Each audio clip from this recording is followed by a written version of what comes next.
I invite you to listen to my new story about military honor, betrayal, and just retribution on the Purple Heart Stories channel. I'm sure it won't disappoint you. And please support with a like and subscription if you enjoy it. Chapter 1: The Man in the Coffin. My name is Frank Caulfield. I'm 46 years old and I spent 18 years in Delta Force, an elite Army Special Forces unit. Now I'm an undertaker at my Uncle Harold's funeral home. My wife Amanda, a former beauty queen, always wanted more from life. I think that's why she was attracted to our new funeral director, a charismatic bastard named Vincent Gray. I didn't know their affair would lead me into a coffin. Literally. The body of 80-year-old Mrs. Bennet lay before me on the stainless steel table. I carefully applied foundation to her sunken cheeks, masking the traces of a long illness. My movements were measured and precise. The same movements, with the same hands that once set explosives on a bridge 15 kilometers from Fallujah. The same hands with which I gathered the remains of my comrades after their armored vehicle was destroyed by an improvised explosive device. The movements remain the same, only the purpose is different now. I never thought you'd adapt to our business so quickly, Frank. Uncle Harold's voice pulled me from my thoughts. His bulky figure filled the doorway of the preparation room. At 67, my uncle was still a sturdy man, though years and whiskey had taken their toll on his liver and blood vessels. He watched my work with professional interest. 18 years in Delta gives you certain skills, I replied without looking up from my work. Preparing a body for burial isn't that different from preparing the deceased for transport home.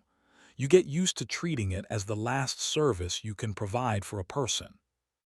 I didn't mention that I'd learned this in Afghanistan in 2005, when we were pinned down in the mountains and Tommy Burns was killed by a mine. We couldn't call for evacuation, couldn't leave his body. For 3 days I carried my friend's remains, wrapped in a thermal blanket and a piece of tarpaulin, making my way along goat trails past Taliban posts. By the end of the second day, the smell began to attract attention. On the third day, I found a solution, using an embalming kit from an abandoned hospital. I improvised with available resources, and I brought Tommy home to his mother and fiancé. Uncle didn't know this story. Better he never does. You're doing excellent makeup on her, Harold nodded. You have an instinct for it. That's an important quality in our business. The relatives will appreciate it. I nodded, continuing my work. The last 5 months after my discharge had dragged painfully. Sleepless nights, panic attacks, cold sweats, and a sense of helplessness. For a man accustomed to action, inaction is unbearable. Working for Uncle Harold was meant to be a temporary solution, but unexpectedly brought some peace. Here I was useful again, helping people cope with loss. And perhaps it helped me reconcile with everything I'd seen and done. By the way, I wanted to tell you, Harold shifted from one foot to the other, clearing his throat. I've hired a new funeral director, guy with connections and extensive experience. Vincent Gray. He used to work at some elite funeral home in California. I think he'll help us reach the next level. You know, attract clients from Golden Hills, those rich folks who will pay 10 times more for a fancy ceremony. I nodded silently. Uncle had always been a businessman. I didn't care. Business success, competition, profit. After what I'd seen in life, it all seemed like petty squabbling. But Harold gave me work when I needed it and deserved loyalty. He'll be here tomorrow, you'll meet him. Seems like a sharp fellow. He left, leaving me alone with Mrs. Bennet, and I returned to work with the only person in the room I felt comfortable with. Vincent Gray arrived the next morning, and his appearance didn't go unnoticed. A black S-Class Mercedes with tinted windows stopped right at the entrance, though the parking area was on the side. A tall man around 40 stepped out, wearing an impeccably tailored dark blue suit. His hair was perfectly styled, and his smile was as sharp as an army knife. I watched him from the utility room while making my usual coffee, black, 2 sugars, a habit from my service days. The first thing I noticed was his gaze. He quickly scanned the premises with barely concealed disdain, assessing everything in seconds. That's how specialists look, those accustomed to rapid situation assessment. I used to look that way when entering a new building during operations, checking for exits, threats, cover. Vincent was evaluating business opportunities and shortcomings. Then he saw my uncle and instantly changed. His shoulders dropped slightly, his posture became more relaxed, and his tone of voice lowered by half an octave. He was adapting. Interesting. Mr. Wilson, Vincent warmly shook Harold's hand. I'm so glad to finally meet you in person. Thank you for your trust. I noted his communication style, emphasis on trust, flattering tone. I'd seen such people before, typically good at selling something worth half the stated price. And here's my nephew I told you about. Harold noticed me and waved. Frank, come over, meet Vincent. I approached, deliberately unhurried. Years in special forces taught me not to rush. Rushing betrays nervousness, and nervousness attracts predators. Our new director resembled a predator in human skin in every way. Frank Caulfield. I extended my hand, intentionally keeping the handshake pressure slightly stronger than comfortable. Vincent Gray, he responded with equal pressure which didn't escape my notice. Military. 18 years, Delta, I answered briefly. His eyes widened momentarily, a sign of genuine surprise, which he quickly masked with a smile. Pleased to meet you. I'm a civilian myself, but I've always admired people like you, real heroes. His voice changed again. Now it carried respect mixed with slight wariness. And again, his entire demeanor subtly transformed.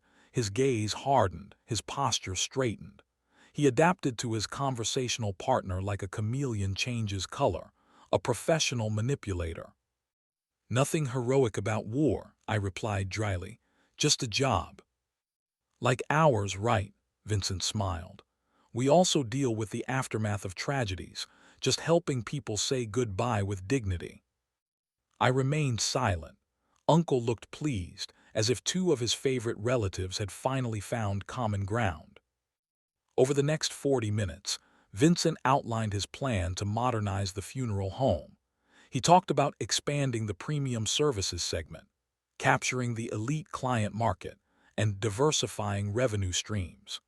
He particularly emphasized the possibility of securing a contract with the gated millionaire community of Golden Hills, located 20 miles from town. They want exclusivity. Their wealthy old-timers don't want to be buried in the same place as ordinary townspeople, Vincent said, packing around the staff break room. This is our chance. We'll offer them a new level of service, modern technology, personalized approach. They'll pay 10 times more. Uncle looked like a child, promised a new bicycle for Christmas. And you think we have a chance to get a contract with them? He asked. More than a chance, Vincent smiled, showing impeccably white teeth. I already have an arrangement for handling some billionaire who'll die soon. If everything goes smoothly, the contract is ours.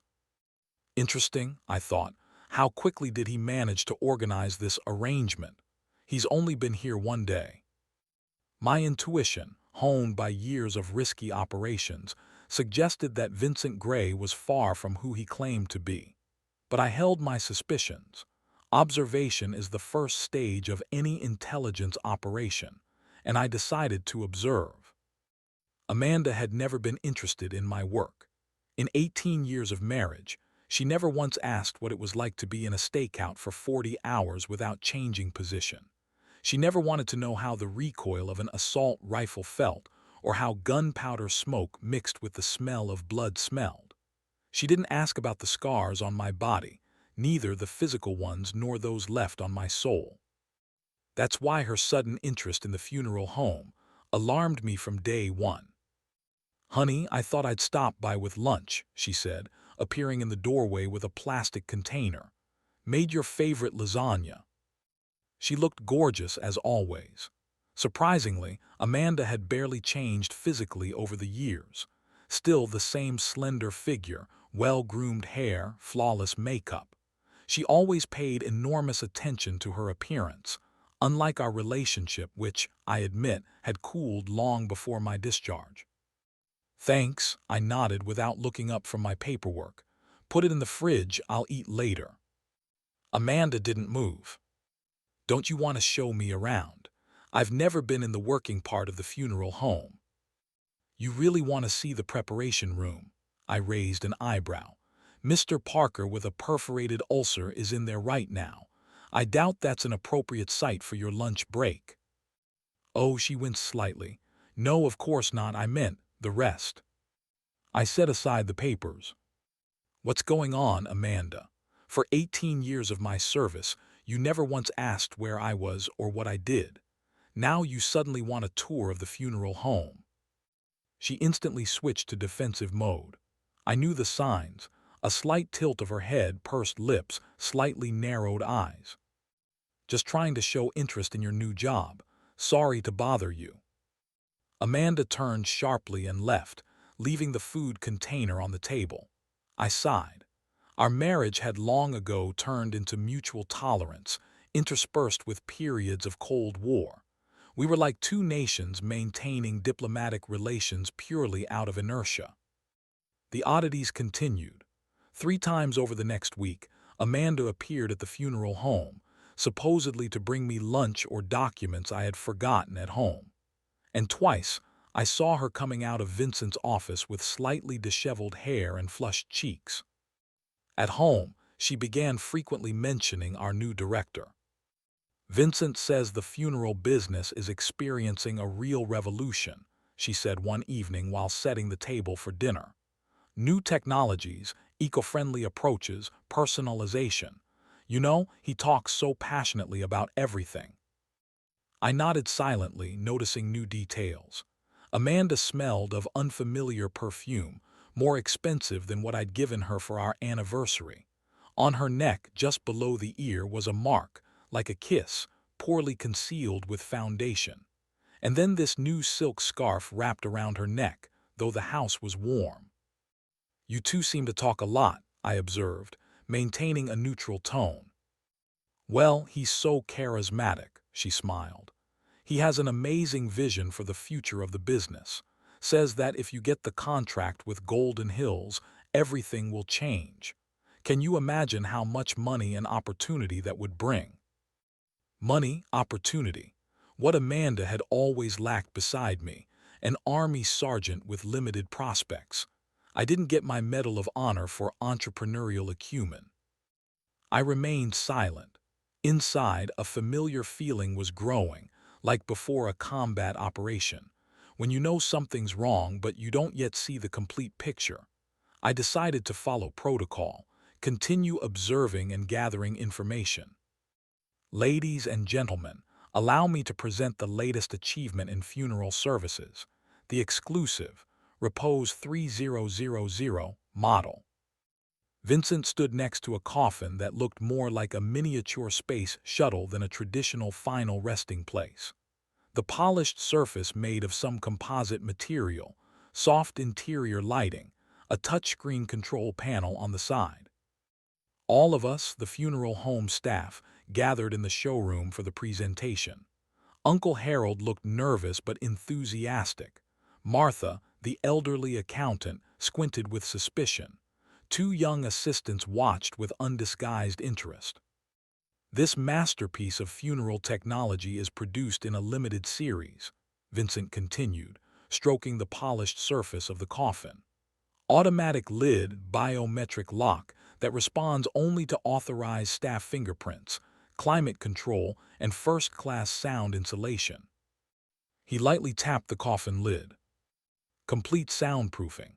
This is especially important for our VIP clients who value privacy even after death.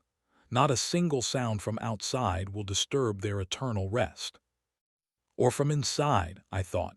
Perfect sound insulation works both ways. "Inside, premium class upholstery." Vincent opened the lid, displaying the soft satin interior. "Patented memory comfort technology adapts to body shape, providing ideal support. All seams are hidden, and LED lighting can be adjusted remotely." He scanned those present and stopped at me. "Frank, could you help with the demonstration? Your military bearing and physique would be perfect to show the ergonomics of this model. Clients from Golden Hills will appreciate a presentation of a coffin in which a real hero has lain." A few awkward laughs echoed among the staff. Uncle Harold nodded to me, as if saying, "Do it for the business." Of course, I shrugged and approached the coffin. It was indeed surprisingly comfortable inside. The padding gently yielded under my weight, adapting to my body like a good tactical sleeping bag. I lay looking at the faces of colleagues hovering over the open coffin. The situation was so absurd that I almost smiled. "How does it feel?" asked Vincent. "More comfortable than some bunkers I've had to sleep in," I replied. "Excellent," Vincent smiled and gestured for me to get out. "Now let's demonstrate the automatic closing system and biometric protection." When I climbed out, he touched the sensor panel on the side of the coffin. The lid smoothly closed with a quiet pneumatic hiss. "The system is activated," Vincent explained. "Now the coffin can only be opened with authorized fingerprints or an emergency code. We'll program access for all staff, of course." He ran his finger over the scanner, and the lid opened just as smoothly. "This is a revolution in the funeral business, ladies and gentlemen," Vincent concluded. "And our funeral home will be the first in the region to offer this exclusive service. Imagine the impression it will make on the family of a recently deceased billionaire." After the demonstration, when everyone had left, I lingered in the hall, examining the coffin. Something about it bothered me. Perhaps the habit of always evaluating objects in terms of potential danger. Any container that can be closed can become a trap. I leaned over, studying the control panel. A complex system for a coffin, too complex. Biometric protection is usually used by intelligence agencies, military banks. But coffins? Something didn't add up here, just like the whole situation with Vincent Gray. Everything changed the evening I discovered Amanda's forgotten phone. We were closing the funeral home. I went to the staff break room for my jacket and saw a smartphone on the table in a familiar case with a pink flamingo pattern. Amanda had stopped by earlier. Again, with lunch, I never had time to eat. The phone vibrated, the screen lit up. A message from VG appeared on the lock screen. "Meeting tonight at 10:00 at the funeral home. Don't be late. We'll discuss details of tomorrow's trip. This is our chance." I froze. All the small oddities of recent weeks flashed through my mind, forming a complete picture. Amanda and Vincent. Our chance. 18 years of service taught me many things, including that sometimes you need to break the rules to obtain critical information. I unlocked the phone. The pin hadn't changed since our wedding. It was the date of her beauty pageant victory. The correspondence with Vincent proved extensive. Messages, photos, unmistakable hints, and mentions of some special order and golden opportunity connected with millionaires from Golden Hills. "This job will solve all our financial problems," Vincent wrote. "We can start fresh, together." "What about F?" Amanda asked. "He won't even notice how you disappear from his life. People like him are too immersed in their military memories to notice real life." "F, that's me, Frank, the man they plan to eliminate from the equation." I carefully placed the phone back where I found it. There was a strange emptiness in my chest. Not jealousy, not anger, but something akin to relief, as if confirming what I had subconsciously known for a long time. Our marriage was dead. Now I had official confirmation. But questions remained. What was this special order? What connection was there between their affair and the billionaire's funeral? And why did Amanda need to meet Vincent at the closed funeral home at 10 o'clock? I made a decision. Tonight I would conduct a reconnaissance operation. I needed to know what they were involved in and whether it threatened Uncle Harold and his business. I took my jacket and left, casually saying goodbye to my uncle. I drove home, changed into black clothes, waited for Amanda to say she was going to a friend's, and followed her at a safe distance. Predictably, she headed to the funeral home. I didn't take my phone, left it at home, knowing that most smartphones can be tracked by GPS even in airplane mode. This was a habit left over from special operations. The plan was simple. Enter the funeral home through the back door. I had keys. Secretly listen to their conversation, gather information, and leave undetected. Basic reconnaissance. Nothing complicated for someone with my experience. I had no idea that I would soon find myself in a trap, reminiscent of the worst moments of my military career. The funeral home looked different in the dark. During the day, its interior was designed to radiate respectful tranquility. At night, shadows transformed the setting into a scene from a cheap horror movie. I slipped through the back door using my keys. Inside it was quiet, but faint light filtered from the main viewing room, where the demonstration coffin, Repose 3000, stood. Years of training allowed me to move almost silently. Approaching the doors to the hall, I heard voices. Vincent and Amanda. They weren't shouting, but emotions rang clear. "But are you sure this will work?" Amanda's voice sounded both anxious and excited. "Absolutely," Vincent's self-assured tone. "I have an arrangement with the young widow. She'll pay $500,000 in cash if we can replace her coffin with this super comfortable specimen. Can you imagine? $500,000 for a simple switch. Why does she want a different coffin?" "What difference does it make?" Vincent laughed. "There are some special conditions in the will. Apparently her old man had a perverted sense of humor, and of course she prefers torture in luxury conditions." I carefully peered around the door. They stood by the demonstration coffin. Vincent had his arm around Amanda's waist. Her head rested on his shoulder. They looked like a couple planning a vacation together, not a scam at a billionaire's funeral. "When we get the money," Vincent continued, stroking her hair, "we can disappear. South America, the islands. Choose any place where your husband will never find us." "What will we tell Harold?" Amanda asked. "Nothing. We'll just vanish after the funeral. He'll think I ran off with the proceeds, make a fuss, curse the day he hired me. And when he discovers you're gone too, he'll understand, but it'll be too late." He leaned down and kissed her. Amanda responded with enthusiasm I hadn't seen in many years. "What about Frank?" she asked, pulling away. "He's not the type to give up easily." Vincent smirked. "Frank, he won't even notice you're gone. Always been more married to the army than to you. Guys like him live in the past. For them, the present is just a dim shadow of former battles." I felt a sting, not of jealousy but recognition of truth in his words. Perhaps he was right. Perhaps I never truly returned from war. Amanda sighed with a bitterness I'd never heard in her voice before. "You know, sometimes I felt like a widow even before he came home. Each time part of him stayed there in the desert. With each deployment, less and less of Frank returned home." It seemed to me that her voice conveyed not only resentment but pain. Real pain.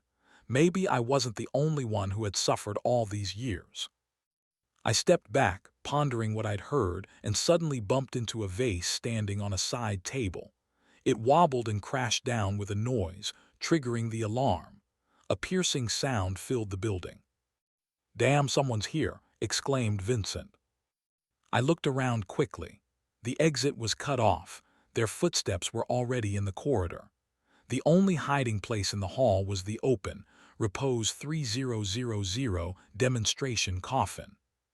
Instinct worked faster than logic. I slipped into the coffin and pulled the lid nearly closed, leaving just a small gap for observation. Amanda and Vincent rushed into the hall, looking around. "No one," he said, turning off the alarm with a code on the panel. "Probably a draft or a cat got in. Damn old buildings." I was scared, Amanda pressed against him. "Thought it might be Frank." "Your husband is at home watching war documentaries," Vincent smirked. "He's too predictable." They returned to the hall. I prepared to slip out as soon as they were distracted, but suddenly Vincent started talking about the coffin. Speaking of this beauty, he patted the lid of the coffin where I was hiding. Tomorrow we'll load it into the hearse and take it to Golden Hills. I've already arranged everything. There's a fresh body there. And now, Vincent said confidently, let's close it to keep the dust out. My heart skipped a beat. I prepared to jump out, but it was too late. The coffin lid closed with a quiet hiss, activating the biometric lock. In complete darkness, I heard Vincent's muffled voice. See you tomorrow at 9. It'll be a great day, baby. I tried to open the lid from inside. Useless. The system was designed precisely so that no one could open the coffin without authorization. I pounded on the lid, but the soundproofing Vincent had so enthusiastically praised worked perfectly. My screams couldn't be heard outside. I, a Special Forces veteran who survived 3 wars, now lay in a high-tech trap where no one would hear my screams or notice my absence until morning. But worst of all was what I understood from the overheard conversation. Tomorrow this coffin, with me inside, would be sent to a billionaire's funeral in the closed community of Golden Hills. The trap had sprung. Chapter 2. In the realm of the billionaire. There are special moments when life demonstrates its perverted sense of humor. I've experienced various situations, from near-fatal dehydration in the Afghan desert to a shootout with a drug cartel in Bogotá. But only now, lying in a high-tech coffin, did I truly appreciate the absurdity of human existence. In my military career, I defused bombs. Now I had become a ticking bomb inside someone else's funeral. The morning routine at a funeral home always starts early. The sound of footsteps woke me after a restless night in a coffin that proved more comfortable than some hotel rooms I'd stayed in.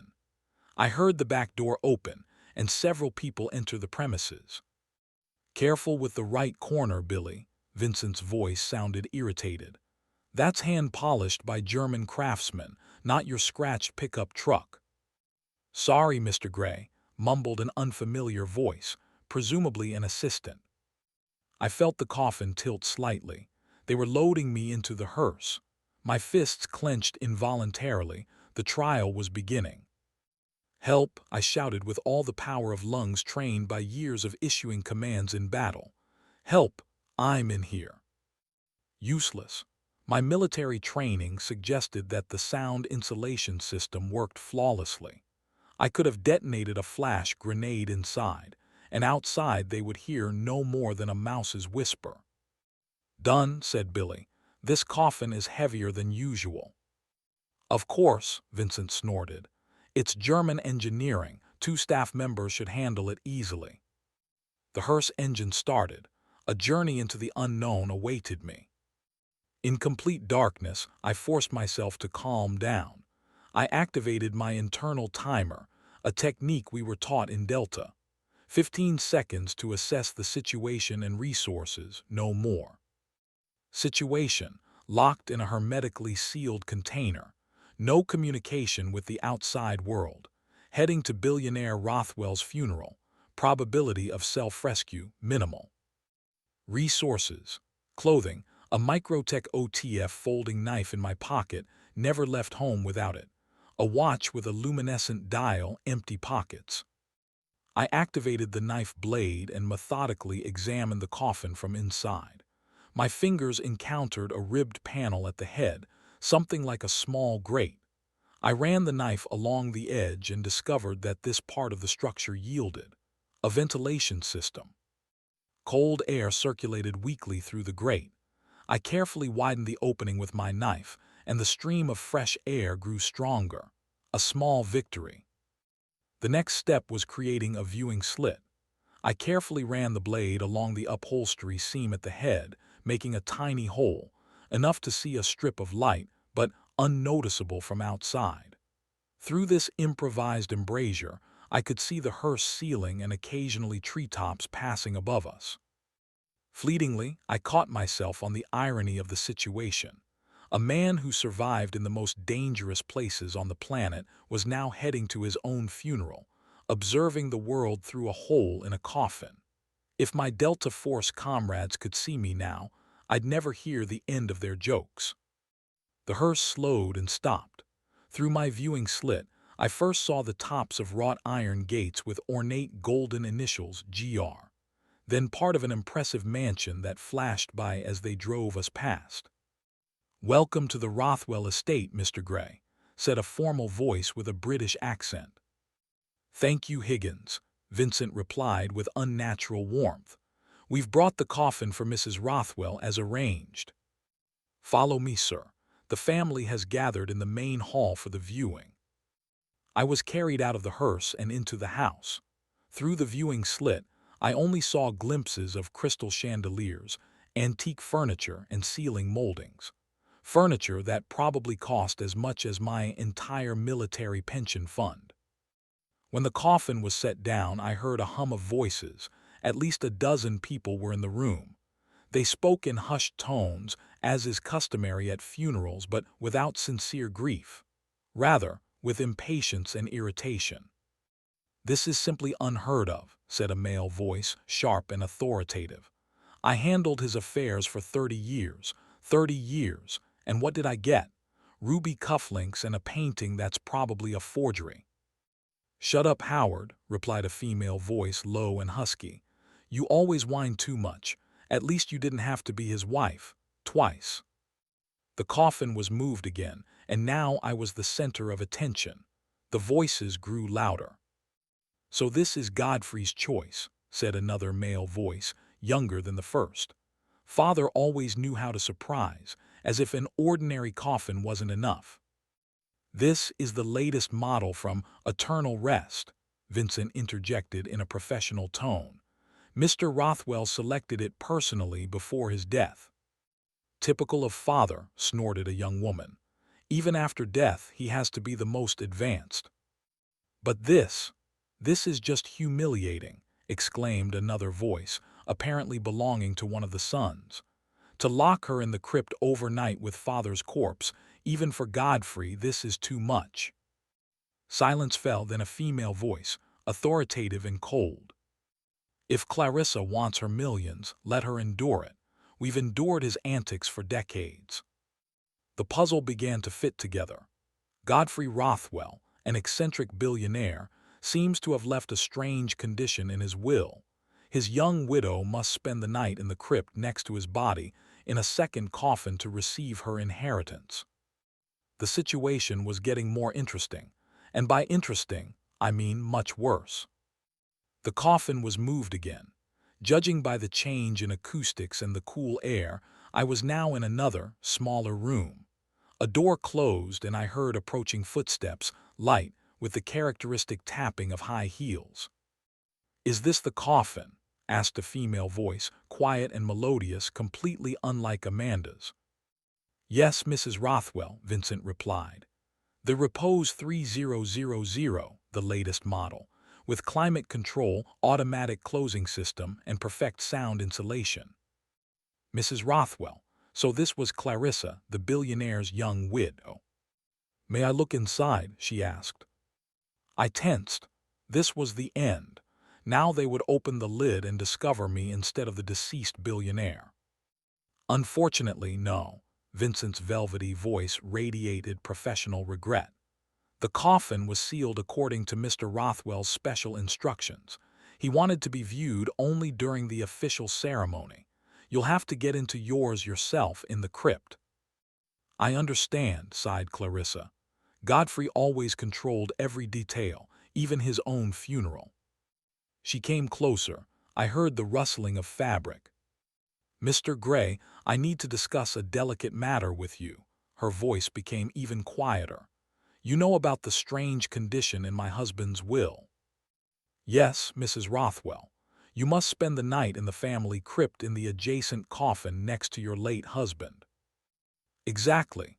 But the coffin that cantankerous old man prepared for me is old, cramped, with a wooden pillow, sheer torture. Godfrey knew I have claustrophobia, and he did this anyway. He probably expected me to go insane." I heard her nervously packing around. You see, I'm prepared to fulfill his last wish, truly prepared, but not in that barbaric instrument of torture he chose. I won't survive the night. I understand your concerns, Vincent said sympathetically. Is that why you contacted me? There was a pause, and I almost physically felt Clarissa moving closer to Vincent. Yes, that's right, her voice became purring. You brought two coffins, one for Godfrey, this magnificent specimen, and a second demonstration model of the same design to show the family. Yes, but what if, she paused, we replace that horrible coffin intended for me with your comfortable demonstration model? No one would even notice the difference. They all think I'll be suffering, while I'll spend the night in relative comfort. I could practically hear the gears turning in Vincent's head at double speed. Mrs. Rothwell, you know I agree, and we've already discussed the price over the phone. $500,000, she finished for him, in cash, today. I lay stunned. So Vincent was planning to pull a triple scam, sell the coffin for the billionaire to the relatives, and pitch the demonstration coffin to Clarissa, replacing the one her husband had intended for her. One question remained. What would happen when I finally managed to escape? As soon as Clarissa left, I resumed my escape attempts.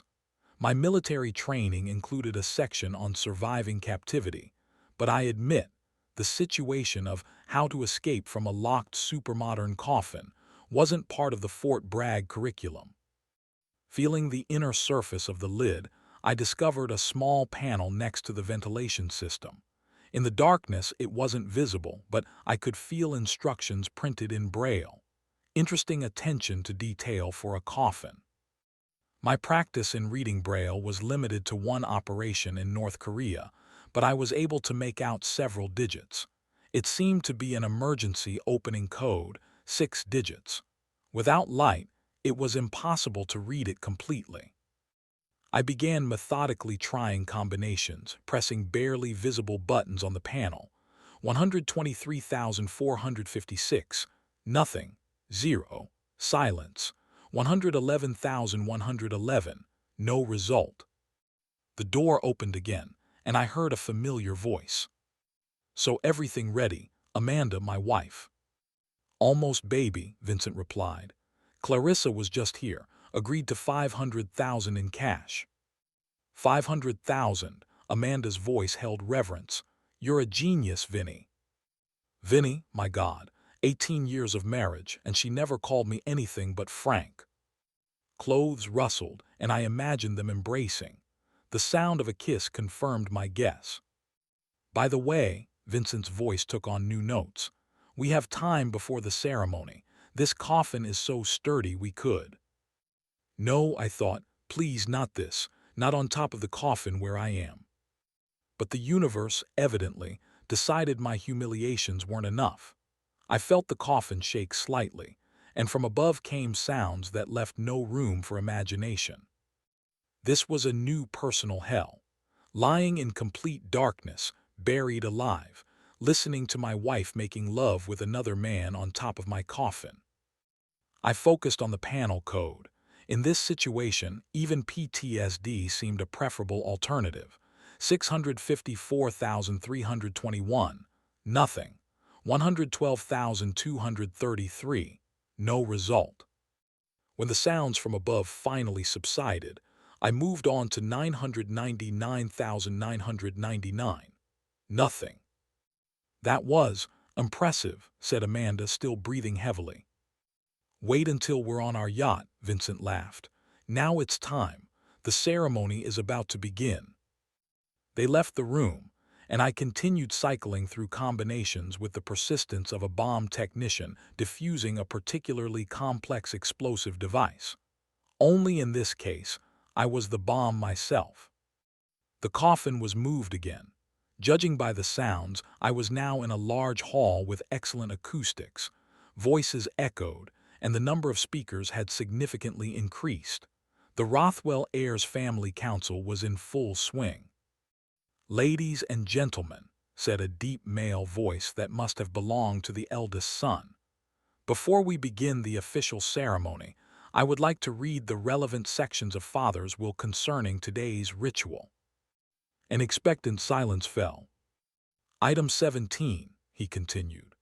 "I, Godfrey Edmund Rothwell, being of sound mind and memory, bequeath the main portion of my estate, including shares in Rothwell Industries, real estate in Aspen, villa on Lake Como, and collection of antique automobiles to my fifth and final wife, Clarissa Maria Rothwell, on condition," he made a dramatic pause, "that she spend the night in the Rothwell family crypt in a coffin placed next to my own, from the time the crypt is closed after the funeral ceremony until it is opened at 9 o'clock the following morning." Whispers swept through the hall. "Silence," the reader demanded. "If the condition is not fulfilled exactly, all property bequeathed to her will be divided equally among my children from previous marriages." "We all know the terms, Jonathan," interrupted a female voice, cold and authoritative. "There's no need to repeat them for the fifth time." "Procedure requires it, Margaret," Jonathan replied stiffly, "as it requires the presence of all heirs at the ceremony. Where's Eleanor?" "Here, here," came a slightly slurred female voice. "Just freshening up in the ladies' room." "With gin, judging by the smell," someone muttered loud enough for everyone to hear. "Stop it, Margaret," Eleanor replied with undisguised animosity. "Not all of us spent 3 decades training to hide emotions beneath ice. Some of us still feel. And some of us still drink until we lose consciousness," Margaret retorted. "Godfrey was right about you, always right." "Ladies, please," intervened another female voice, younger and with sarcasm. "Let's at least pretend this is a funeral, not another episode of Dynasty." "Andy, don't start," Jonathan warned. "What, dear brother?" she replied. "Isn't this what Daddy wanted? A big fucking spectacle. He was always a manipulator, and now he's pulling strings even from the coffin." I could almost hear her pointing at my elite prison. "Andy," several voices exclaimed simultaneously. "Okay, sorry," she apologized, not too sincerely. "Where's the widow of the year, by the way? Shouldn't she be center stage?" "Clarissa is preparing," Jonathan answered. "This is not an easy ordeal for her." "Oh, I'm sure she'll find the strength when she realizes how much money is at stake," Andy quipped.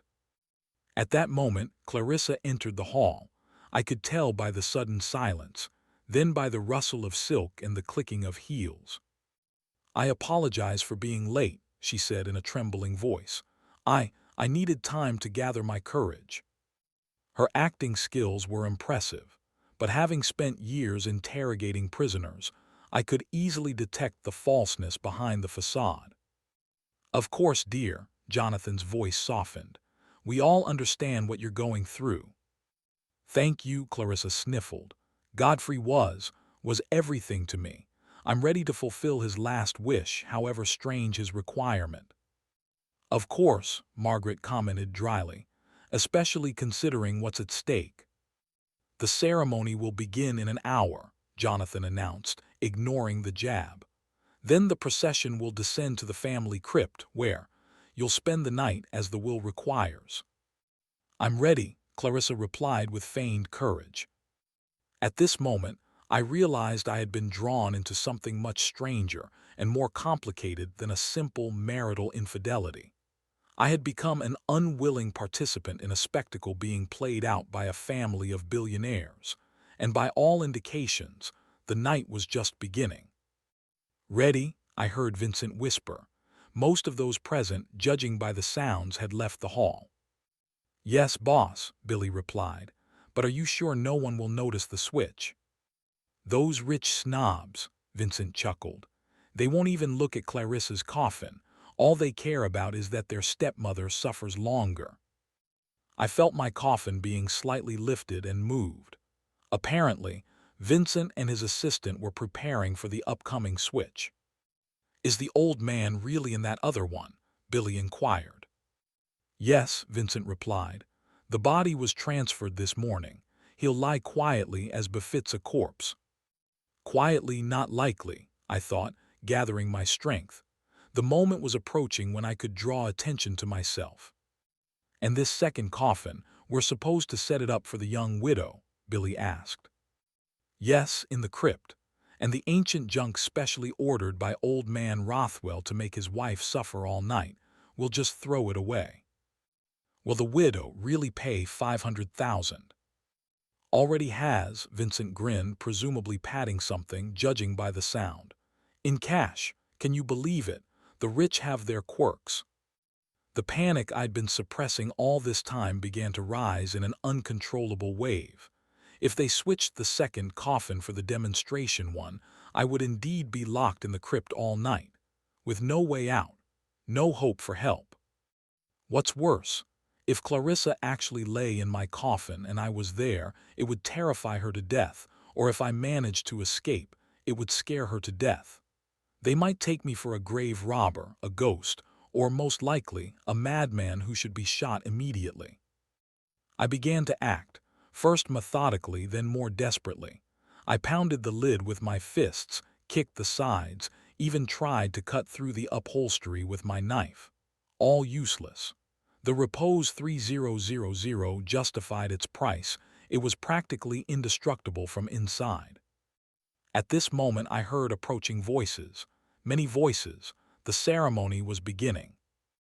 In a final desperate effort, I gathered all my strength and began methodically knocking on the lid in the rhythm of an SOS signal. 3 short, 3 long, 3 short. To my amazement, the knocking was loud enough to be heard. "What's that?" someone exclaimed in the silence. "The coffin, it's moving," said another voice. "My God," came a frightened female cry. "Must be some mechanism," a third suggested. "Part of the high-tech coffin." "No, it's not a mechanism," someone objected. "This is another of Godfrey's spectacles. He's showing he's still here." A commotion arose in the room. Someone was crying, someone praying, someone demanding explanations. "Continue the ceremony," Jonathan commanded authoritatively. "Father always loved dramatic effects. Perhaps this is his last joke." I heard footsteps approach through the noise, and the coffin tilted slightly. Someone was leaning on it. "What the hell is happening?" Vincent hissed. "Maybe it's the billionaire's spirit noticed the switch," Amanda tentatively suggested. "He's protesting that we want to ease the ordeal for his young bride." "Don't talk nonsense," Vincent snapped. "Most likely it's some automation malfunction, or, damn, I don't know. Just smile and pretend everything's going according to plan." The pastor nervously continued the service, occasionally faltering when I resumed knocking. Those present took it as part of an eccentric performance, a last greeting from a billionaire known for his quirks. "See," someone said, "even after death Godfrey demonstrates his character, a true Rothwell to the end." And I, locked inside the living coffin, continued my attempts to save myself, not suspecting that the most interesting part was yet to come. A night in the Rothwell crypt awaited me, and by all indications, it promised to be unforgettable. Chapter 3: Night in the Crypt. They say a person never knows what they're capable of until they reach the edge. I learned about my limits in Afghanistan, in Iraq, in the stifling jungles of South America where we hunted drug barons. But I never thought I'd have to test my limits in an elite coffin, pretending to be a dead billionaire, surrounded by his greedy heirs. "We begin the procession to the family crypt," the pastor announced in a voice full of solemnity. "Please follow me in strict order." My temporary prison tilted as 6 pallbearers lifted the coffin. I felt movement, smooth and slow, in rhythm with the funeral march. Through my improvised viewing slit, I saw ceiling fixtures flashing by, then stone masonry replaced them. The air became cooler and damper. We were descending underground. "Careful on the turn," Jonathan commanded. "The stairs are steep." The pallbearers carried the coffin spiraling downward. I felt every turn, every step. The temperature continued to drop. Even through the coffin walls, I sensed we had entered a significantly colder space, a typical underground crypt. Voices echoed hollowly from stone walls, creating an eerie reverberation. Place the coffins on the pedestals. The same voice directed when we finally reached our destination. I was carefully lowered onto something solid. Judging by the sounds, another coffin was placed nearby, presumably the one meant to hold the actual corpse. I felt the pallbearers step back, and the crypt filled with shuffling feet and hushed voices of those gathered. "Ladies and gentlemen," the pastor said, "we have gathered here to send Godfrey Edmund Rothwell, distinguished entrepreneur, philanthropist, and family patriarch, on his final journey. Each of his loved ones may say a few words of farewell." A brief pause followed, then I heard heavy footsteps. "Father," Jonathan began, and his usually commanding voice trembled slightly. "You left a complex legacy. You were demanding, sometimes ruthless, but always fair. You taught me that in business there's no place for sentiment, only results matter." He paused, and I could practically hear him restraining his emotions. "When you turned 60 and doctors gave you a year to live because of heart problems, you told me you'd live another 20 years to spite medicine. You held on for 18, almost fulfilled your promise. So stubborn, even in this." His voice carried a strange mixture of irritation and genuine respect. He stepped back, and I heard the sound of heels on the stone floor. "Godfrey," came a husky female voice, slightly slurred from alcohol. "You ruined my life, you know that. Took my son, turned him against me. Eleanor is too emotional to raise the heir to the Rothwell empire. Remember those words in court. And now you're dead and I'm still here, still talking to you. Which of us won, huh, Godfrey?" She laughed bitterly. Then came a sound suspiciously like a swig from a flask. "You know what's most ironic? I still love you, you old bastard, despite everything." Eleanor stepped away, and Margaret took her place, judging by the measured, precise steps. "Godfrey," her voice was cold and perfectly controlled, "you were an exceptional business partner and a terrible husband. You built an empire and destroyed your family. You were a great man and a detestable human being." She paused. "And yet I'm grateful to you.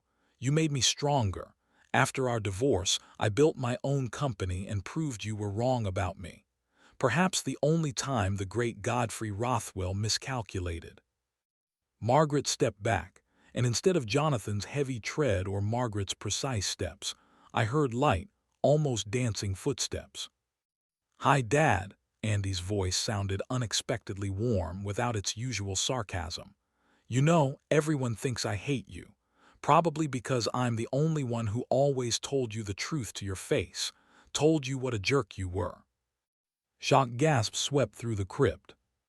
"Oh, come on," Andy snorted. "He would have laughed, wouldn't you, Dad? You always valued truth. That's why I loved you despite everything else. You were insufferable, controlling, manipulative, a tyrant, but you never lied, and you always saw the truth behind the facade of lies." She paused, and I imagined her turning to the others. "That's why I believe his last will has a deeper meaning, deeper than it seems." She pronounced the last phrase clearly with a hint, and I almost physically felt her gaze directed at Clarissa. Then Andy stepped away. Silence fell, broken only by the sound of someone's quiet sobbing, most likely Clarissa's fake tears. I used the moment to assess my position. So far the ceremony was proceeding according to plan. A few feet from me stood my wife, who had betrayed me with the funeral director, participating in this insane spectacle. I sensed Vincent's presence next to the coffin. He nervously tapped his fingers on the lid quietly, but I heard the sound. The situation was far from ideal. "We conclude the ceremony," the pastor announced after everyone had delivered their speeches. "May Godfrey's soul find eternal rest, and his body return to the earth from which it came." He recited a brief prayer that I barely heard over the pounding of my own heart. Time was running out. Soon they would leave me in the crypt with Clarissa for the entire night.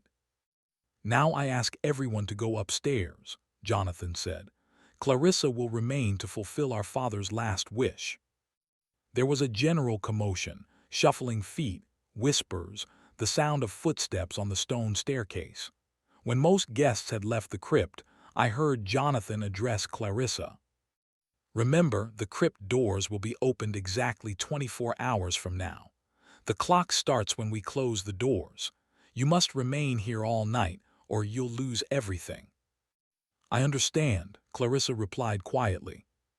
Just in case, there's an intercom here, Jonathan continued. You can contact us in an emergency. What counts as an emergency? Clarissa asked in a trembling voice. For example, if I have a panic attack. Then you'll get help, Jonathan answered evenly, and lose the inheritance. The will is perfectly clear. Any violation of the conditions means you receive the standard widow's share, 7%, and the rest is divided among us. Decide for yourself what's more important, your nerves or father's fortune. With those words he turned and left. I heard the heavy crypt door close with a resonant clang, then silence fell. For several seconds Clarissa didn't move. Then came the sound of quick footsteps, followed by a deep, relieved sigh. Finally, she said in a completely different voice, confident and businesslike. God, I'm tired of crying. These crocodile tears make my eyes itch. I heard the rustle of fabric. Apparently, she was removing her mourning veil. Then the sound of an opening handbag and the clink of glass. Must celebrate, Clarissa said. 12 more hours in this crypt and I'll be richer by $300 million. Worth drinking too. The sound of an opening bottle and liquid being poured followed. Evidently, the loving widow had brought champagne to the crypt, a businesswoman. Now for entertainment, she said to herself. The night will be long. I heard her taking something else from her bag, judging by the sounds, an electronic device. The characteristic signal of a video call sounded. Mark, it's me, Clarissa said. Yes, already in the crypt. Everything's going according to plan. These idiots really locked me in here. Can you believe it? She laughed. By the way, that guy from the funeral home did as I asked. Replaced my coffin with a luxury model. Godfrey would be furious if he knew I'd spend the night in comfort, not suffering on a wooden board as he planned. A pause, presumably her conversation partner speaking. Yes, for 500,000. Peanuts compared to what I'll get tomorrow. Did you manage to find out the exact amount? Another pause. 327 million. Seriously. God, the old man was even richer than I thought. I lay stunned by this woman's cynicism. She spoke about her recently deceased husband with such disdain, as if he were nothing more than an ATM that had finally paid out a jackpot. As soon as I get the money, first thing I'll do is get rid of this horrible mansion, Clarissa continued. Then a month in Switzerland to mourn my terrible loss. And then the Maldives, a private island. You must come, Mark. I know a perfect place where none of these Rothwells will find us. She giggled. Yes, I'm in the crypt, but it's not so bad. I probably don't need to lie in the coffin, I'll just sit next to it. No one can check anyway, and the Wi-Fi works. Godfrey insisted the family crypt be equipped with the latest technology. Can you imagine? Wi-Fi in the grave. Her laughter echoed off the stone walls, creating an eerie atmosphere. I could almost physically feel the irony of the situation condensing around me. Here I was, inside a technologically advanced coffin, listening to the young widow planning to spend her dead husband's fortune, while my own wife was probably already packing bags to escape with the funeral director. Fate definitely possessed a peculiar sense of humor. My patience was running out. I decided it was time to make my presence known before the night progressed too far.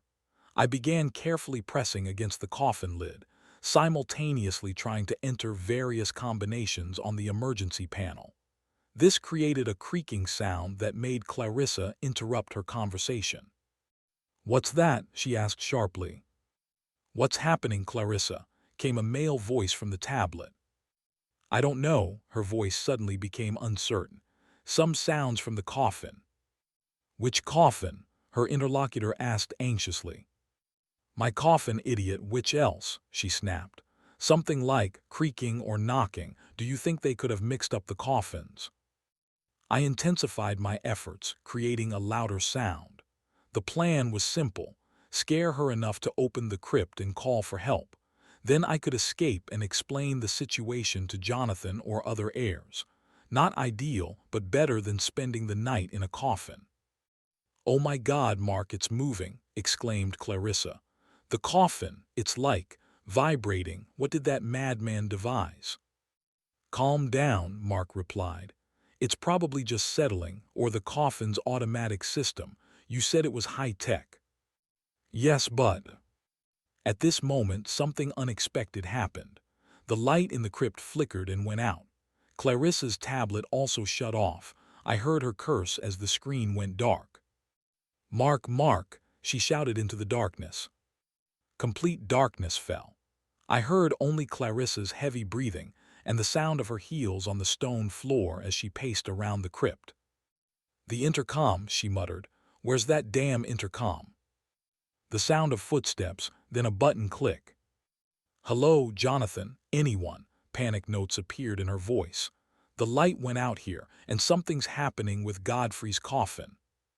Silence. The intercom evidently wasn't working either. No, no, no, Clarissa sobbed. This can't be happening. Lord, save and help me. Will I not survive this night? I heard her run to the crypt door and pound on it. Let me out. Something's wrong here, please.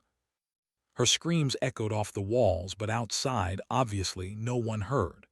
The crypt was too deep underground and the doors too thick. This is all you're doing, isn't it, Godfrey? She shouted, evidently addressing the coffins. Even from beyond the grave, you're tormenting me with your pranks. You knew the light would go out, arranged everything deliberately. Her anger quickly gave way to fear when I continued my escape attempts, creating even more noise. Oh God, she muttered. This can't be real. Ghosts don't exist. Godfrey is dead, dead. Meanwhile, I continued cycling through possible combinations for emergency release. If this model used standard industrial security protocol, there should be a common emergency code. In the Army, we encountered similar systems, usually something simple that's easy to remember in emergencies. I tried 911,911. Nothing. 999,999. No result. Then 112,112, the International Emergency Services Code, repeated twice. Click, a quiet humming of hidden mechanism. The lid began to slowly rise. Acting slowly and carefully, I made the coffin lid rise higher. In the complete darkness of the crypt, this sound and barely noticeable movement produced a dramatic effect. Clarissa froze, then gave a stifled cry. What's happening? Her voice trembled. The lid rose higher. Godfrey, she whispered, this is impossible. You're dead. You can't. Oh my God. In absolute darkness, she could only see the silhouette of the rising coffin lid. For her, it must have looked like a scene from a horror film, a dead husband rising from the grave to avenge her betrayal. The lid fully opened. I sat up slowly, savoring the moment. Not that I wanted to frighten her to death, but some compensation for hours spent in a coffin seemed fair. Clarissa let out a piercing scream that echoed off the stone walls. Then she rushed to the crypt door and began pounding on it with redoubled force. Help, let me out, he's alive. Godfrey's alive and wants to take me away. Please, somebody save me. Her hysteria was so genuine that I almost felt pity. Almost. I swear, Godfrey, I didn't want your death, she cried between blows to the door. It was all Mark. He said if we gradually reduced your medication, no one would notice. I just wanted freedom. And money, yes, but mainly freedom. I just couldn't stand your elderly advances toward my young, beautiful body anymore. This was an unexpected confession. It seemed the bereaved widow was not just a calculating fortune hunter, she had actively contributed to her husband's demise. The situation took on a completely new dimension. "Please, Godfrey," she sobbed. "Don't take me with you. I'm still so young. I have my whole life ahead of me. I honestly tried to please you, even though you knew you deeply disgusted me." It was time to end this farce. I climbed out of the coffin, wincing at stiff muscles, and took from my pocket a small keychain flashlight I always carried. An old habit from service: never be in the dark without a light source. "I'm not a ghost, I'm a living person," I said clearly, turning on the flashlight. The beam of light cut through the darkness, catching Clarissa's face. The expression of terror on her face changed to shock and confusion. Who are you?" she recoiled, pressing her back against the crypt wall. "What are you doing in my husband's coffin?" Trying to back away further, she caught her heel on an uneven floor and tore her mourning dress along the seam with a crack. In the flashlight beam, I saw that beneath her strict black outfit lurked expensive lace lingerie, clearly not intended for a funeral. Indeed, the old Lothario had good taste in feminine beauty. "My name is Frank Caulfield," I answered, trying to speak calmly and confidently. "I work at the funeral home. There was a mistake." "Mistake?" She stared at me, still not believing her eyes. "What kind of mistake? Where's Godfrey?" "Your husband should be in the other coffin," I explained, directing the flashlight beam to the adjacent pedestal where the second coffin stood. "I accidentally got locked in the demonstration. Repose 3000 Coffin. The same one Vincent sold you for 500,000. "That's impossible," she gasped. "I arranged with Vincent," he promised. "Vincent and my wife Amanda decided to earn a little extra," I said dryly. "In a rather original way, I must admit." Clarissa looked at me as if I were still a ghost. Her eyes were wide, her lips trembling. In a morning dress with a torn seam, disheveled hair, and smeared mascara, she looked simultaneously comical and tragic, like a heroine of a black comedy who suddenly realized she had stumbled into a thriller. "So, Godfrey is really dead?" she finally asked. "As far as I understand, yes," I nodded. "And judging by your conversation with Mark, you had a hand in it. Something about gradually reducing his medication." She paled even more. "You heard your entire conversation," I confirmed. "And the confession too. You know that's called murder, even if it's stretched over time." "You can't prove it," she said quickly, changing visibly. Fear gave way to calculation. "It would be my word against yours. Who would believe a man who crawled into a coffin at someone else's funeral?" "Not that I crawled in there deliberately," I clarified. "But you're right, the situation is strange." I took a step toward her, and she instinctively flinched. "But here's what's interesting, Mrs. Rothwell. You just confessed to murder, and we're locked in here until morning. We have plenty of time to discuss the situation." At this moment, a strange sound came from the silence of the crypt, something like faint scratching. We both froze. "What's that?" Clarissa whispered. The sound repeated, louder this time. It came from the second coffin, the one presumably containing the real Godfrey. "Now this is truly strange. The real Godfrey should be in there," I exhaled, suddenly doubting my assumptions. "He can't come back to life," Clarissa replied in panic. "I checked myself, he had no pulse. Doctors confirmed death." We cautiously approached the coffin. The scratching intensified. I directed the flashlight beam at the coffin lid. It was slightly ajar, apparently not properly closed, or something prevented the latch from engaging. "We need to check," I said, though the thought of meeting a corpse didn't excite even me, who had seen many deaths. "Are you insane?" Clarissa hissed. "What if it really is him? I feel like anything could happen tonight." "You said he's definitely dead," I reminded her. "Besides, if your husband somehow survived, shouldn't you be happy?" She gave me a look filled with such pure hatred that I couldn't help but admire her honesty in that moment. I carefully reached for the lid, intending to open it fully. At that moment, something unexpected happened. The lid jerked sharply, and something black and furry jumped out of the coffin. Clarissa screamed so loudly it made my ears ring. I instinctively jumped back, dropping the flashlight. The beam of light wildly danced across the crypt walls, illuminating the stone masonry, Clarissa's terrified face, and a huge black cat with glowing green eyes. "It's just a cat," Clarissa said incredulously when I picked up the flashlight. "Looks like it," I replied, examining the animal. The cat was large, with glossy black fur and an intelligent face. It sat imperturbably on the edge of the coffin, as if this were its rightful place, watching us with interest.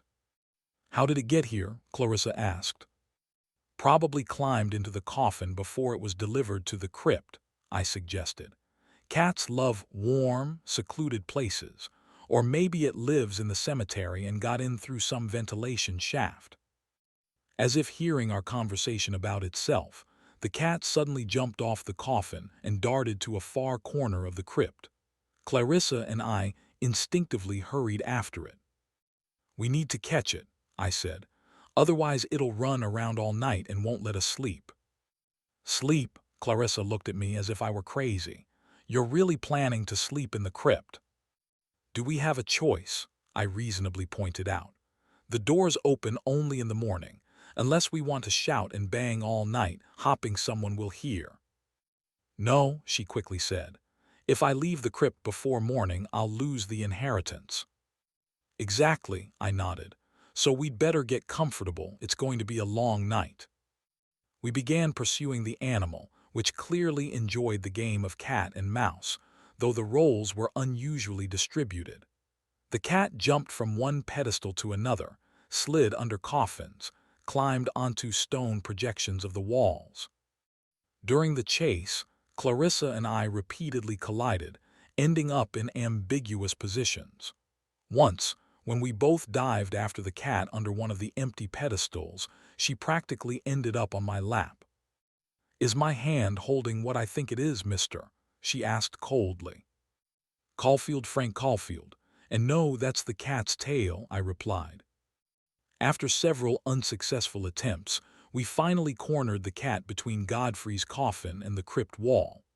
I reached out to grab it, but at that moment, a characteristic sound of a vibrating phone came from the coffin. Clarissa and I froze. "What is that?" I asked, directing the flashlight at the coffin. "Sounds like a phone," she replied, unexpectedly calm. "Godfrey insisted on being buried with his favorite smartphone, said he wanted to be able to check stock market reports even in the afterlife." I wasn't sure if she was joking or serious. "And it still works?" I asked, nodding at the coffin, where the vibrating sound continued. "Evidently, yes," Clarissa shrugged. "Godfrey only used the best devices with the longest battery life. This phone can work for a week without charging." The vibration continued. "We should check," I said decisively. "You want to fully open my husband's coffin?" Clarissa looked shocked. "Do you have better ideas for how to spend the next 10 hours in a locked crypt?" I asked. "Besides, you don't seem to hold much respect for your late husband. I heard your conversation, remember?" She pressed her lips together but couldn't argue. "All right," she reluctantly agreed. "Let's see who's calling Godfrey from beyond the grave." We cautiously approached the coffin to investigate the sound source. The phone continued to vibrate more insistently, as if the caller knew we were approaching it. Chapter 4: Godfrey's Last Will. Life is full of irony, especially mine. Now I'm standing in a family crypt next to a billionaire's body, trying to catch a cat and seeking an explanation for a dead man's vibrating smartphone. And all this in the company of a half-naked young widow who, it seems, helped her husband end up in this coffin. The phone vibration didn't stop. The sound reverberated off the crypt walls, creating the impression that the entire room was vibrating. The cat, as if deciding we weren't distracted enough, used the moment to disappear again into the shadows. "Shall we open it?" I looked at Clarissa. She nodded, biting her lip. I carefully lifted the coffin lid. The lid yielded easily. My flashlight beam caught Godfrey Rothwell's face from the darkness. Even in death, he looked authoritative and slightly arrogant. His gray hair was perfectly styled. His suit looked freshly pressed. In his hands folded across his chest was indeed a latest model smartphone. The screen glowed, illuminating the deceased's face with an ethereal bluish light. "This is creepy," I muttered. "Godfrey always liked to make an impression," Clarissa replied, peering cautiously into the coffin. "Even after death." I noticed that her voice held neither fear nor revulsion, only some irritation, as if her husband's eccentric antics had long become routine. The phone continued to vibrate. A notification flashed on the screen. "Live stream ready to launch. Automatic start in 10 seconds. "What live stream?" I frowned. Clarissa hesitantly reached out and took the phone from the deceased's hands. "I don't know, but considering this is Godfrey." At that moment, I noticed something strange on the crypt walls. My flashlight beam reflected off a small glass lens, skillfully embedded between stones. I directed the light elsewhere. There was another one just like it. "What the hell?" I exclaimed. "Are these cameras?" I walked around the room, illuminating every corner. Cameras were everywhere, in the walls, ceiling, even embedded in decorative elements of the coffins. "I should have guessed," Clarissa sighed, sitting down on a stone bench. "Godfrey always loved watching people in stressful situations, said that's the only way to discover their true nature. It's totally in his character. Plus, he somehow had to verify if I would fulfill the condition, whether I'd spend the night with him as the will requires." There was a perverted logic in her words, fitting for the deceased billionaire. The phone made a melodious sound, and a new message appeared on the screen. Clarissa startled. "There's some file here, and a note." She opened the notes application. I moved closer to read the text over her shoulder. "Dear Clarissa, if you're reading this, then my experiment has already begun. Welcome to the reality show, Night with a Billionaire, my posthumous broadcast for a select circle of friends and business partners. You always said I should trust people more, that I'm too suspicious. Well, here's my final test. Prove that you loved me, not my money. Spend this night with dignity, as befits a loving widow. P.S. Don't try to escape. This is part of my last wish, and you'll lose everything. With love or without it, Godfrey." Clarissa and I exchanged glances. The situation was becoming increasingly surreal. "Your husband was a unique individual," I remarked. "You don't even know the half of it," she muttered, continuing to examine the phone. "Oh God, there's another note hidden in the coffin lining." She extracted a small envelope that was almost invisible under the silk upholstery. Inside was a key card and another note. "This key opens a secret door in the northeast corner of the crypt. Behind it is a room with oxygen supplies, food, water, and communication equipment in case of emergency. If you're fine, ignore it. If you truly need rescue, use it. But remember, any violation of the will's conditions is tracked and recorded." Clarissa grimly smirked. "Even from beyond the grave, he continues his manipulations, testing whether I'll withstand the temptation." I looked at the timer on the phone screen. 3-2-1. "The broadcast is starting," I said. "Looks like the show begins whether we want it or not." The phone screen came alive, splitting into several parts. In the center was a live broadcast from the crypt of Clarissa and me, illuminated by my flashlight. In the upper corner, a counter blinked. 53 viewers. 127,256. "They can all see us, right now," panic notes appeared in Clarissa's voice. I quickly surveyed the crypt again, trying to find blind spots, unsuccessfully. "Cameras everywhere," I stated. "Night vision, wide-angle lenses. Looks like the old man really thought of everything." A viewer list opened on the screen. I whistled, seeing the names. This is the entire Forbes list. I couldn't believe my eyes. Names of major entrepreneurs, Hollywood producers, even several politicians and members of royal families flickered in the list of those connected to the broadcast. Godfrey's social circle, Clarissa explained. He arranged closed parties for them. They would bet on the outcomes of various situations, usually involving unsuspecting people. Sounds like a damn unhealthy entertainment, I remarked. For them, it's just a game, Clarissa shrugged. When you have everything, you start looking for unconventional sources of adrenaline. I continued studying the viewer list when my eye caught an unexpected name, Amanda Caulfield. My wife, I couldn't believe my eyes. How did she get there? I quickly clicked on the name, and the screen split, showing not only us but an additional window with a view of a luxurious hotel room. There, on a wide bed with champagne and fruit, sat Amanda and Vincent, engrossed in watching their screen. Judging by their half-dressed state and disheveled hair, they had just finished doing what lovers typically do in hotel rooms. "Oh," was all Clarissa could say, politely averting her gaze. I, on the contrary, stared without looking away. 18 years of marriage. 18 years when I risked my life in hot spots, sent home most of my salary, dreamed of a peaceful family life after retirement. And here she was, with another man, watching an entertainment show from a crypt where her husband was trapped in a coffin. "She looks happy," I observed, surprised by my own calmness. Clarissa looked at me doubtfully. "Are you okay?" "Surprisingly, yes," I replied. "Perhaps the time spent in a coffin helps reassess priorities." The number of viewers continued to grow, 489, 612,843. "Looks like the show is becoming popular," Clarissa noted. "What shall we do?" I looked around. We were locked in a crypt until morning. Dozens of cameras were filming us.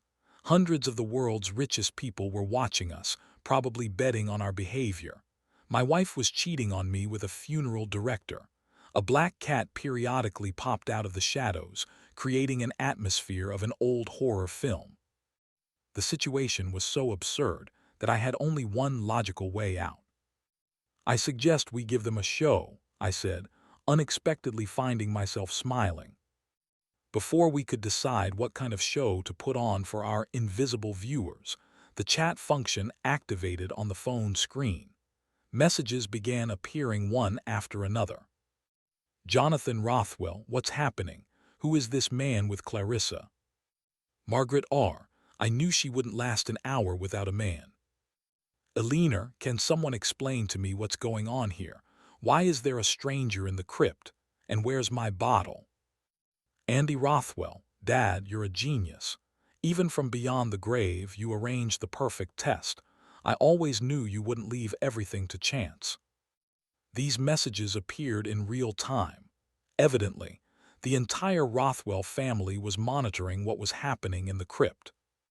"Amazing," Clarissa muttered. "They don't even try to call or check if I'm okay. Just sit and comment like it's a reality show." "Essentially, that's what it is," I noted. "Organized by your late husband." At this moment, the camera showing Amanda and Vincent caught my attention again. They were staring tensely at the screen. "Look, that's Frank," exclaimed Amanda, pointing. "How did he get there?" Her voice came clearly through the phone speaker. Obviously, she had no idea they were being filmed and broadcast as well. "No idea," Vincent replied nervously, visibly paling even in the dim hotel room light. "But this could ruin our entire plan." "What difference does it make?" Amanda dismissively waved her hand. "Now I have the perfect grounds for divorce. My husband, a boring loser stuck in a coffin like in his life. He never understood my needs." I froze hearing these words. It's one thing to suspect your wife is unhappy in the marriage, and quite another to hear her openly discussing it with a lover, not suspecting you can hear everything. Robert De Niro, now that's a twist, classic double betrayal. King of Silicon. I'm betting $50K the husband punches the funeral director. Sir Richard Winston, I accept and raise to 100K that the military man stays cool. These special forces guys know how to control emotions. Viewers were treating our situation as an entertainment show with high stakes. Clarissa silently watched me, waiting for a reaction. I felt a strange coldness inside. Not rage, not pain, rather, a final understanding. As if the last piece of a puzzle fell into place and the picture became complete. You know, I finally said, after several hours in a coffin, you start looking at many things differently. She doesn't deserve you, Clarissa said quietly. And you don't deserve to be under constant surveillance from your dead husband, I countered. We looked at each other in the half-darkness of the crypt, illuminated only by the light from the phone screen and my flashlight. Two people, betrayed by those close to them. Two people brought together by circumstance in the strangest place, the family crypt of an eccentric billionaire. The chat continued filling with comments and bets. Andy Rothwell, Amanda and Vincent don't know they're being filmed either. Brilliant dad. Serial investor, 200K that no one leaves the crypt until morning. The will's conditions will be met. Margaret R. I bet my Fabergé collection that Clarissa still loses the inheritance.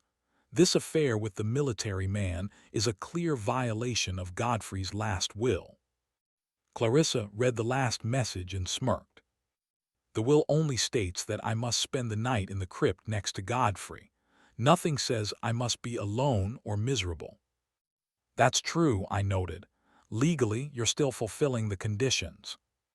Unless we use the emergency exit, she nodded at the key card. We both understood we were at a crossroads. We could try to escape and probably lose the inheritance, or stay and turn this night into something unexpected for all observers. The decision came surprisingly easily. Instead of being upset by Amanda's words, I felt a strange relief. As if a heavy bulletproof vest I had worn for years was finally removed from my shoulders. You know she's right, I said, unexpectedly finding myself smiling. I really was stuck and not just in this coffin. Clarissa looked at me with bewilderment. You're not angry. For 18 years I chased terrorists around the world, I replied, shaking my head, while the real snake lived in my own home all along. Funny, isn't it? And suddenly I was overcome by uncontrollable laughter. Not bitter, not hysterical, just the genuine laughter of a man who realized the absurdity of his situation. Jonathan Rothwell, is he laughing? Lady Appleton, psychological breakdown, classic reaction to stress. But it wasn't a breakdown, it was liberation. I looked directly into the nearest camera. Ladies and gentlemen, welcome to a special edition of How I Met Your Grave. Tonight's program features a former Special Forces operator, an unfaithful wife, and a stunning billionaire widow who doesn't seem to be grieving that much. Clarissa stared at me with wide eyes for a second, then, to my surprise, joined the game. Plus a special guest, a cat who made us believe in ghosts. She pointed to the black cat, which chose that exact moment to emerge from the shadows and elegantly jump onto an empty pedestal. Queen of Monaco, are they really doing this, turning the situation into a comedy? Tech guru, this is genius. Reminds me of a startup we launched in 2008. When everything doesn't go according to plan, change the plan. Andy Rothwell, this is why I was always Daddy's favorite. I told you something like this would happen. The number of viewers grew exponentially. A message appeared on screen. Due to unprecedented broadcast popularity, access is open to gold and platinum level users. Contact your financial advisor to upgrade your status. Your husband monetized his own funeral. I raised an eyebrow. He wouldn't miss such an opportunity, Clarissa shrugged. Godfrey always said death is just another business transaction. We exchanged glances and simultaneously burst into laughter. The situation was so absurd that laughter was the only option. So I continued, addressing the cameras. What's on our program for the night? Maybe we'll share stories. I can tell you how I once spent 3 days in a sewer stakeout in Kabul, hunting a Taliban field commander, and shot him right in the rear when he finally came to relieve himself. Believe me, compared to that, a night in a crypt is a real five-star hotel. And I can tell how I tried to impress Godfrey's parents at our first family dinner, Clarissa joined in, and accidentally spilled a sauce boat on his mother's lap. The sauce was tomato.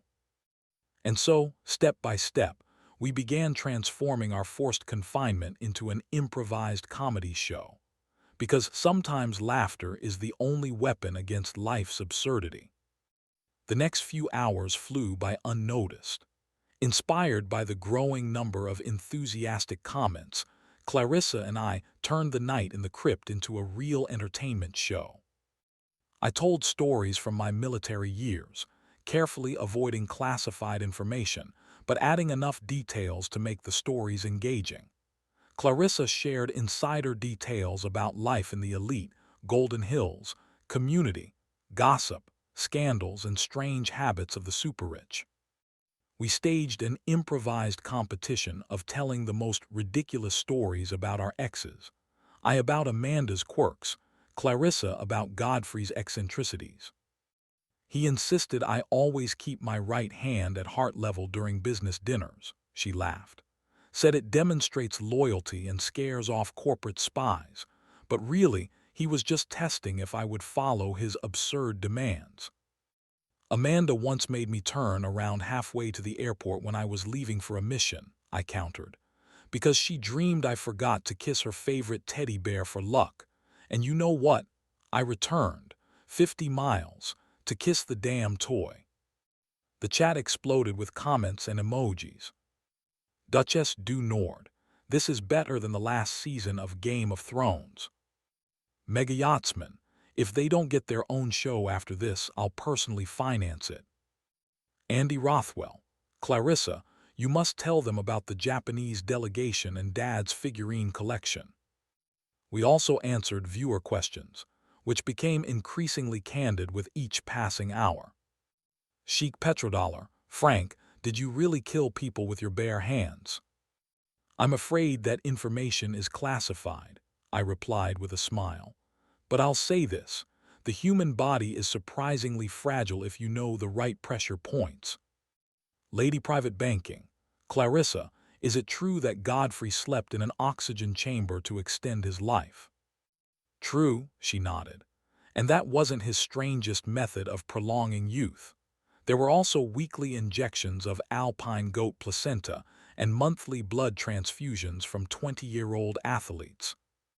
Somewhere in the middle of the night, Clarissa took out champagne and 2 plastic cups from her handbag.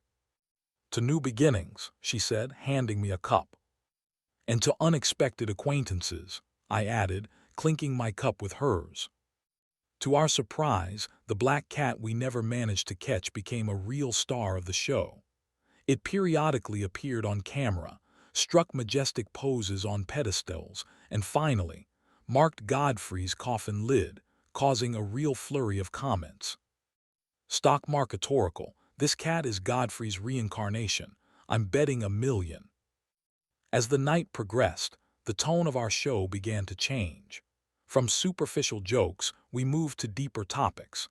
I found I could talk about my real feelings for the first time in many years, about how war changed me, the difficulties of returning to civilian life, the growing gap between Amanda and me.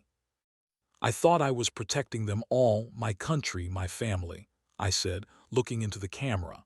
And in the end, I couldn't even protect my marriage. Clarissa also became more candid. I married Godfrey for money, that's true, she admitted. But over time, I truly grew attached to him. He was an insufferable tyrant, but at least an honest tyrant. He never hid what he expected from the marriage, never pretended to be someone he wasn't. Margaret, I can't believe I'm saying this, but I'm starting to believe her. By morning, our improvised show had gone viral. The hashtag Night in the Crypt topped all social media trends. Godfrey's technical specialists had evidently expanded the broadcast beyond the closed circle. Now millions were watching us. "You know," Clarissa said, as the first rays of sunlight began to penetrate through tiny ventilation openings in the crypt, "this night turned out completely different from what I expected." "Life rarely matches our expectations," I replied. "That's its beauty." Exactly at 9 in the morning, we heard the sound of an opening lock. The heavy crypt door slowly opened, admitting bright light and fresh air. In the doorway stood Jonathan Rothwell, dressed in an impeccable suit. Behind him crowded other family members and, to our surprise, numerous reporters with cameras and microphones. "Good morning," Jonathan said formally, though surprise was evident in his eyes. "I hope the night was comfortable." I rose to my feet, helping Clarissa stand. We both looked rumpled but maintained our dignity. "Very educational," Clarissa replied. "Your father always knew how to organize an unforgettable event." We exited the crypt, squinting in the bright sunlight. Camera flashes, the hum of voices, reporters' shouts trying to ask questions. After the crypt's silence, this seemed like true chaos. "Mr. Caulfield, how did you end up in the crypt? Mrs. Rothwell, is it true you organized a reality show from your husband's last will? What do you say about Amanda Caulfield's comments on your marriage?" Jonathan raised his hand, demanding silence. "Please, no questions until we clarify the situation with the will," he announced loudly. Then turned to Clarissa. "I watched the broadcast, all of it from beginning to end, and I must say you honestly fulfilled the condition of Father's will." A surprised whisper ran through the crowd. "Father said you must spend the night next to him in the crypt," Jonathan continued. "He didn't specify that you should be alone or miserable. In fact, I suspect everything went exactly as he planned."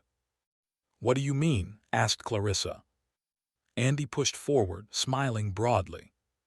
"He wanted you to show your true nature," she said. "And you did. You stayed in the crypt despite the circumstances. You didn't run away, and you were honest for the first time since I've known you." Margaret, standing nearby, reluctantly nodded.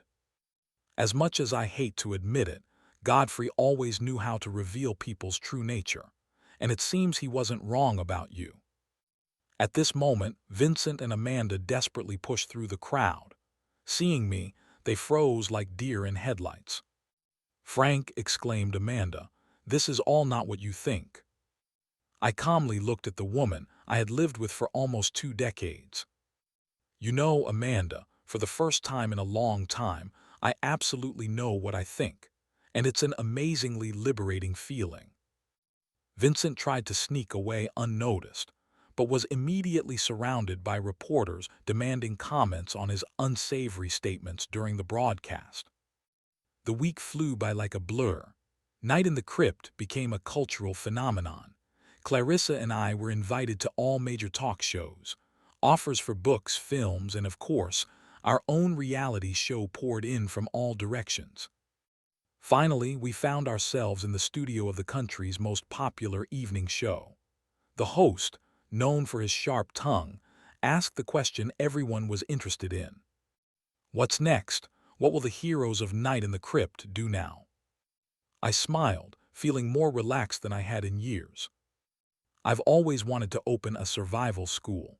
Extreme situations, unconventional solutions, that's what I truly understand. Now I have a story that will attract students." Clarissa, sitting beside me, added, "And I'll use part of my inheritance to create a reality show about life behind wealth's facade, about what really happens behind closed doors of elite mansions and at closed parties. I think Godfrey would approve. He always valued truth, even when it was uncomfortable." "Especially when it was uncomfortable," I clarified, and we exchanged knowing smiles. The camera pulled back, showing the studio in a wider view. In the far corner, one could notice Amanda and Vincent, who had lost their reputation after the scandal. Now they worked as gophers in the television industry, bringing coffee to crew members, setting up lighting, performing menial tasks. And on the studio wall, among photographs of other celebrities, hung a new portrait, Godfrey Rothwell with a barely perceptible smirk, as if he watched everything happening and remained satisfied with the finale of his last experiment. Life rarely goes according to plan. Sometimes it leads us to a dead end, or even into a coffin. But it's precisely in such moments that we discover who we truly are, and sometimes we find new beginnings in the most unexpected places, even in the family crypt of an eccentric billionaire. If you enjoyed this story, please support the author with a like, subscribe to the channel, and share your emotions in the comments. Thank you.